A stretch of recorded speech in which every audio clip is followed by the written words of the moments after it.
আসসালামু আলাইকুম। সমাজ কুকিং অ্যান্ড ব্লগে আপনাদের স্বাগত জানাই। আশা করি সকলে ভালো আছেন। কড়াইয়ে আমি প্রথমে তেল দিয়ে দিলাম। দিয়ে পেঁয়াজ, রসুন এবং আদা বাটা দিয়ে লবণ দিয়ে দিলাম পরিমাণ মতো করে।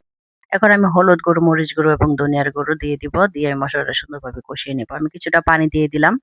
দিয়ে দিলাম মরিচ সস, এটা নিজের ইচ্ছা মতো ঢাকনা দিয়ে ঢেকে দিয়ে মসলাটা কষিয়ে নিয়েছি। এখন আমি বাউশ মাছের মাথা দিয়ে দিলাম। দিয়ে আমি এগুলো কষিয়ে নেব। তার জন্য আমি কিছুটা পরিমাণে পানি দিয়ে দিলাম। এখানে মাসকলাইয়ের ডাল আছে, আমি ব্লেন্ডারে ব্লেন্ড করে নিয়েছি। আর এগুলো দিয়ে কিন্তু আমি এই ডালটা রান্না করে নেব।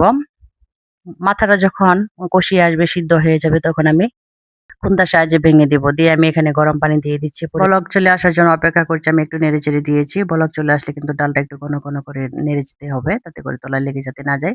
আরেকটা চুলায় কিন্তু আমি দেশি মুরগি রান্না করব। তার জন্য কিন্তু আমি হলুদ, মরিচ, ধনিয়া, আদা, পেঁয়াজ, রসুন বাটা সব একসাথে ময় মসলা দিয়ে, গরম মসলা দিয়ে আমি একটু ভেজে ভেজে নিচ্ছি। এদিকেও কিন্তু আমি ডালটা নেড়ে চেড়ে দিচ্ছি, যেহেতু বলক চলে আসছে, তলায় যাতে লেগে না যায়। আর মাংসটা কিন্তু আমি এভাবে ভেজে ভেজে নিব। আমি এখানে কোনো পানি এড করিনি। এভাবে ভেজে নেওয়ার পর কিন্তু আমি ঝোলের জন্য পানি দিয়ে দিব। আর এভাবে ভেজে রান্না করলে কিন্তু আমার কাছে ভীষণ ভালো লাগে, যেকোনো মাংসই। আর এদিকে কিন্তু আমি ছোট মলা মাছ রান্না করব। তার জন্য কিন্তু আমি আলু চিকন চিকন করে কেটে নিয়েছি। পেঁয়াজ, রসুন দিয়ে দিলাম, কিছু সাজনা দিয়ে দিলাম। আর হলুদ, মরিচ, ধনিয়ার গুঁড়ো দিয়ে দিলাম। আর পরিমাণ মতো করে লবণ দিয়ে দিয়েছি আর এবং তেল। এখন মলা মাছগুলো দিয়ে আমি হাতে মাখিয়ে নিচ্ছি। মলা মাছটাও এভাবে আমি রান্না করে নেব। হাতে মেখে ছোট মাছ, যেকোনো মাছ ছোট রান্না খেতে ভালো লাগে। এই তরকারিটা কিন্তু প্রায় হয়ে এসেছে। আমি এই পর্যায়ে কিন্তু নামিয়ে নিয়েছি। এদিকে কিন্তু আমার চিকেনও প্রায় সিদ্ধ হয়ে গেল। আরেকটা ফ্রাই প্যানে কিন্তু আমি কিছু পেঁয়াজ কুচি করে তেলের মধ্যে দিয়ে এবং কিছুটা পরিমাণে লবণ দিয়ে দিয়েছি। এগুলো আমি একটু হালকা ভেজে নিয়েছি। এখন পেঁয়াজ, রসুন বাটা দিয়ে দিলাম।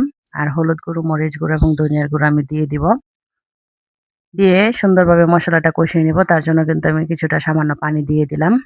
এগুলো হচ্ছে কোরাল মাছ। তো আমি মাছগুলো পেঁয়াজু করে নিব। তার জন্য কিন্তু আমি কিছুটা পানি দিয়ে দিয়েছি। দিয়ে আমি ঢাকনা দিয়ে ঢেকে দিব এবং কিছু কাঁচামরিচ ফালি করে দিয়ে দিয়েছি। আরেকটা ফ্রাই প্যানে কিন্তু আমি তেল দিয়ে দিলাম। দিয়ে মাছগুলো ভেজে নিব। আমি কাতল মাছের ৩ টা পিস ভেজে নিচ্ছি। আর এদিকে কিন্তু মাছের পেঁয়াজুটা কিন্তু হয়ে আসছে। এখন আমি নামিয়ে নিচ্ছি। আর এদিকে কিন্তু আমার মাছ ভাজি প্রায় হয়ে এসেছে।